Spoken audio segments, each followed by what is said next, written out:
안녕하세요. 메이크멘토입니다. 이번 시간에는 증강현실과 가상현실 콘텐츠를 만들 수 있는 유니티 엔진을 설치하는 방법에 대해서 알아보도록 하겠습니다. 유니티 엔진은 2D나 3D 그리고 가상환경이나 증강현실 환경, 그 다음에 시뮬레이션과 같은 콘텐츠를 만들 때 사용할 수 있는 엔진이라고 할 수 있습니다. 그래서 보면 게임이라든지 아니면 제조, 그 다음에 영화나 애니메이션, 그 다음에 설계나 엔지니어링, 그리고 건축에 대해서 유니티 엔진을 활용할 수가 있는데요.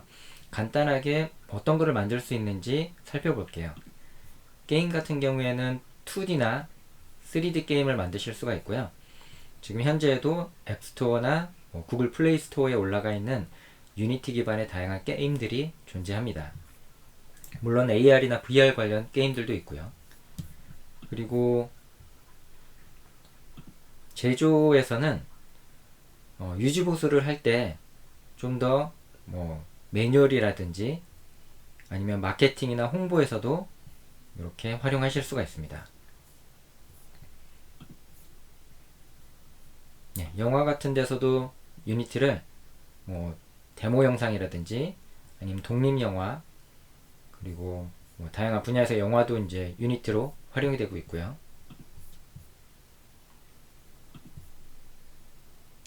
그 다음에 건축과 같은 분야에서도 유니티가 활용이 됩니다. 건축은 미리 그 건물 내부의 환경을 설계를 해서 직접 탐험을 해본다든지 그다음에 수치를 측정한다든지 건물 관련된 정보를 볼 때 유니티를 활용하기도 합니다. 그럼 이런 유니티를 쓸 때 처음에 시작하는 부분이 유니티 엔진을 설치하셔야 되는데요. 설치하시는 방법은 유니티 웹사이트로 이동을 하시면 됩니다. unity.com kr로 들어오시면 이런 페이지를 보실 수가 있고요. 이 페이지에서 시작하기 버튼을 눌러서 유니티 허브를 먼저 설치해 주셔야 됩니다. 그럼 시작하기 버튼 한번 눌러볼게요. 눌러보면 플랜 및 가격이라는 페이지로 이동을 하게 됩니다. 이 페이지에서는 어떤 버전의 유니티를 사용하게 될지를 라이센스 정책에 맞게끔 이런 프로그램을 다운로드 하게 되는데요. 보면 사업자 탭이 있고 그 다음에 개인 탭이 있습니다. 개인 사업자 같은 경우에는 월당 이렇게 과금이 되는 방식이고요. 개인이나 사업자라 하더라도 12개월 동안 매출이 10만 달러, 환율을 1000원을 1달러라고 계산하게 되면 대략 한 1억 원 정도가 됩니다. 그래서 환율에 따라 달라지긴 하겠지만 1억 원 내외가 됐을 때 사업자들도 무료로 사용할 수가 있습니다. 학생 버전의 경우에는 GitHub 스튜던트 디벨롭먼트 팩에 가입을 해야 하기 때문에 무료로 퍼스널 버전으로 설치를 하시는 게 좀 더 편리합니다. 그래서 우리는 퍼스널 버전으로 시작하기 버튼을 눌러 보겠습니다. 그러면 유니티로 제작을 할 때 첫 사용자와 재방문 사용자로 구분을 할 수가 있습니다. 처음 유니티를 사용할 경우에는 인터페이스라든지 기본 데모들을 설치하고 체험을 해볼 수가 있습니다. 우리는 교육 목적으로 사용을 할 거기 때문에 첫 사용자로 시작을 해보겠습니다. 그럼 시작하기 버튼을 누르면 약관이 표시가 되고요. 여기 표시가 되죠. 그래서 하나 1억 원 미만의 그 사업자나 아니면 개인 목적으로 쓸 때는 무료로 쓸 수가 있습니다. 그래서 동의 및 다운로드 버튼을 누르시면 유니티 허브가 다운로드가 되고요. 유니티 허브는 유니티 엔진은 아닙니다. 유니티 엔진을 이제 유니티 허브를 통해서 설치를 할 수가 있는 거예요. 그래서 유니티 허브를 먼저 설치를 해보겠습니다. 환경은 윈도우나 아니면 맥이나 리눅스에 맞춰서 이렇게 실행 파일이 다운로드 받게 됩니다. 저 같은 경우에는 맥이기 때문에 이런 인터페이스를 볼 수가 있고요.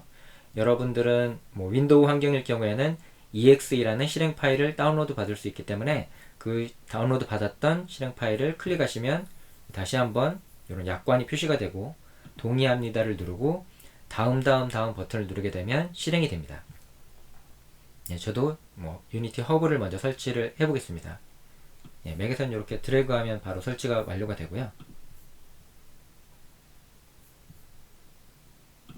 그래서 한번 실행을 해 보겠습니다. 실행을 하면 유니티 허브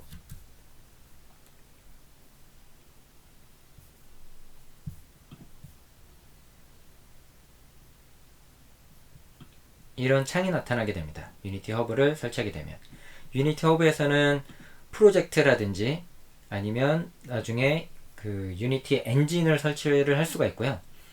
프로젝트는 현재 비어 있습니다. 아무런 프로젝트를 생성하지 않았기 때문에. 그리고 중요한 거는 유니티 엔진을 먼저 설치하셔야 되는데 여기에서 로케이트라는 부분은 유니티 엔진을 어느 경로에다가 설치할지를 표시하게 됩니다. 기본적으로 설치하게 되면 유니티라는 디렉토리가 자동으로 생성이 되고 설치가 되고요. add라는 버튼을 눌러서 한번 엔진을 설치해 볼게요. add라는 버튼을 눌러서 설치를 하게 되면 설치할 수 있는 버전들을 나타내게 됩니다. 그래서 보면 유니티하고 이제 숫자들이 표시가 되어 있죠. 보통 앞에 2019, 2020 이런 거는 연도를 표시하게 되고요. 그 뒤에 4.24, 3.15 이런 것들이 이제 버전을 의미하게 됩니다. 보면 최신 버전이 보면 알파가 있고 베타가 있는데 이거는 공식적으로 이제 릴리즈가 된다기보다는 테스트 버전이라고 보시면 됩니다. 좀 안정화된 버전은 버전 끝에 F라는 알파벳 기호가 보이고요. 그 다음에 LTS라는 그 기호는 롱텀 서포트라고 해서 오랜 시간 동안 유지 보수를 하고 뭔가 그 버그라든지 그 버그가 발견되면 그거를 수정하고 지속적으로 관리해야 한다는 그 버전을 의미합니다.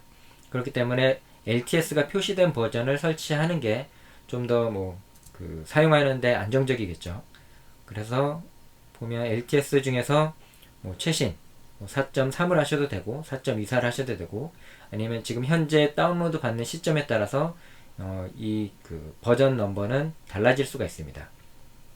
우리는 4.3으로 한번 설치를 해볼까요? 4.3으로 설치를 하고 그 다음에 넥스트 버튼을 누르면 이런 식으로 그 유니티 모듈 엔진 안에 다양한 모듈들을 설치를 하실 수가 있습니다. 여기서 기본으로 그냥 다른 모듈들을 추가로 설치하지 않고 여기서 덤 버튼을 눌러 보겠습니다. 그러면 지금 현재 전체 그 엔진의 용량이 6기가 정도가 되네요. 그러면 설치를 하는데 좀 시간이 걸릴 거예요. 설치하는 과정을 보고 있습니다. 지금 쭉 그 프로그레스 바가 진행이 되면서 설치가 되고 있는 상태입니다.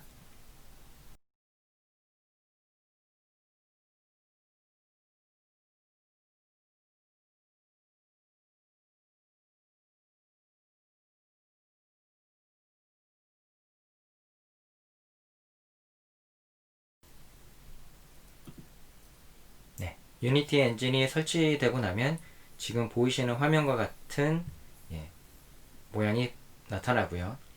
그 다음에 여기에서 삭제를 할 수도 있고 어느 경로에 설치되는지 확인하실 수도 있습니다.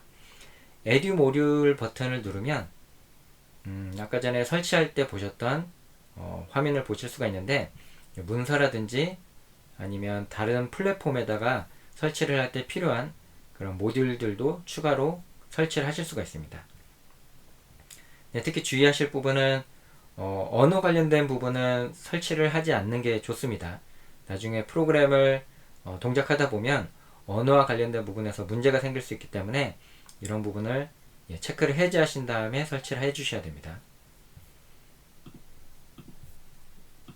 네, 그럼 여기까지가 유니티 엔진을 설치한 부분이고요. 다음 시간에는 프로젝트를 생성하고 인터페이스와 어떻게 유니티 그 엔진에서 에디터를 통해서 편집을 할 수 있는지 살펴보도록 하겠습니다.